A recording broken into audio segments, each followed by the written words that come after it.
Você é uma mulher guerreira. Eu conheci você há pouco tempo, mas já conhecia. E eu já sabia que você era uma juíza, né? Uma advogada, uma mulher batalhadora, uma mulher que vem de uma família militar. Isso. Com educação rígida. Me conta um pouquinho dessa história. Bom, na época em que eu fui criada pelos regimes, né, de meu avô e meu pai e tal, a mulher era aquela coisa, né? Ela só podia fazer determinadas coisas, tinha um limite. Mas tinha que ser alguma coisa na vida, não podia deixar cortar da educação. Que a mulher ela tinha que ter uma profissão para poder ajudar o marido, para poder logo depois que com essa lei de negócio do divórcio e tal, praticamente a quantidade de separações pousou mais na cabeça das pessoas, então todo mundo achava, bom, se separar, vamos casar, se separar, pelo menos carreira se tem.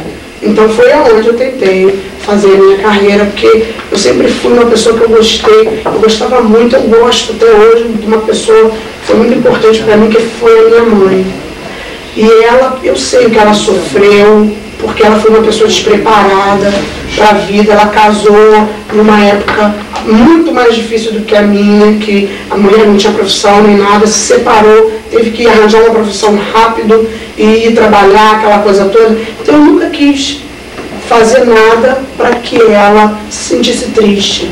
Então eu falei, não, vou ter uma profissão, vou militar na minha profissão, para que ela pelo menos tenha uma felicidade. Né? E foi isso que eu fiz. Eu escolhi a profissão, logicamente que a princípio foi aleatoriamente, porque eu nunca pensei de ser advogada, porque eu fazia educação física, e por causa de um problema que eu tive de coluna, porque eu tinha uns seios muito grandes, né? Tanto que depois eu fiz plástica e tudo, eu tive que mudar de profissão, porque não estava dando certo e tal. Eu falei, vou fazer direito.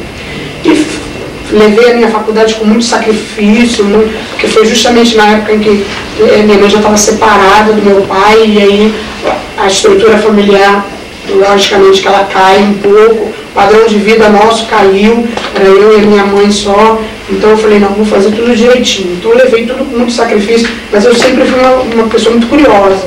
Eu queria saber tudo rápido e queria ter as coisas rápido para poder tranquilizar minha mãe.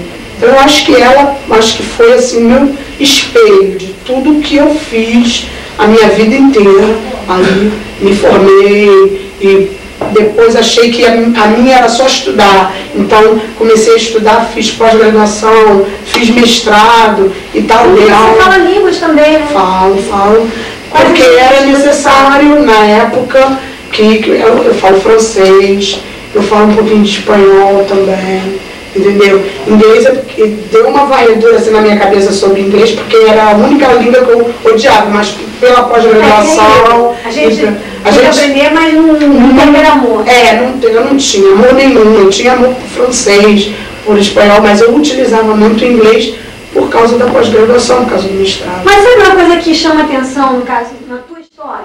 É o seguinte, Jade, porque você é uma funkeira. Hoje, né? Hoje. Só que você é uma funkeira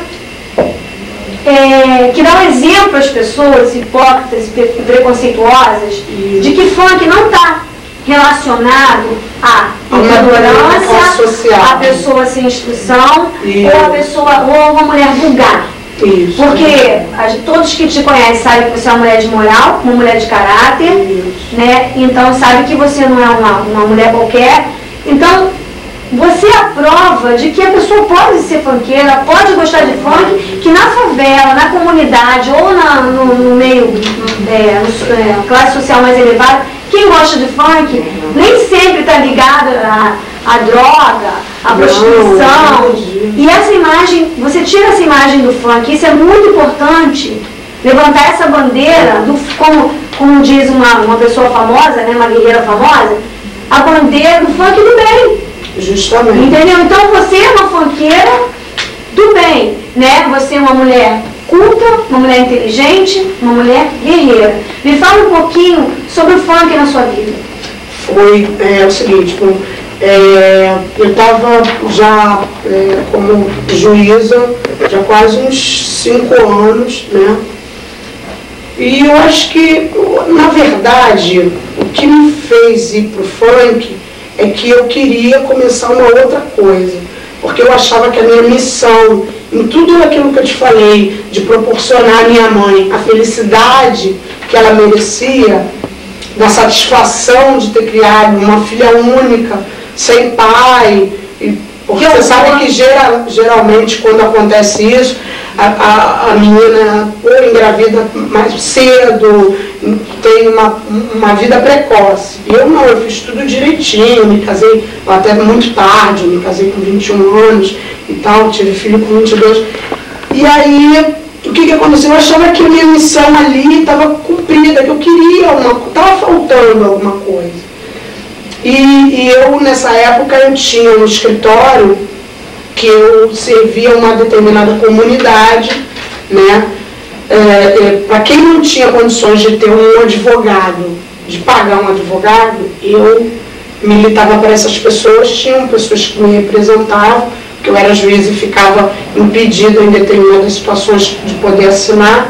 Então, eu atendia essas pessoas. Esse contato com essas pessoas de comunidade, pessoas de baixa renda, foi importante para mim, porque eu aprendi muita coisa, aprendi a dizer não à hipocrisia, a dizer não a determinadas coisas que para mim, justamente, entendeu? E aí eu vi o tamanho da minha infelicidade, entendeu? Então, se uma pessoa que vive dentro de uma comunidade e que ganha um salário mínimo por mês, se ela é feliz...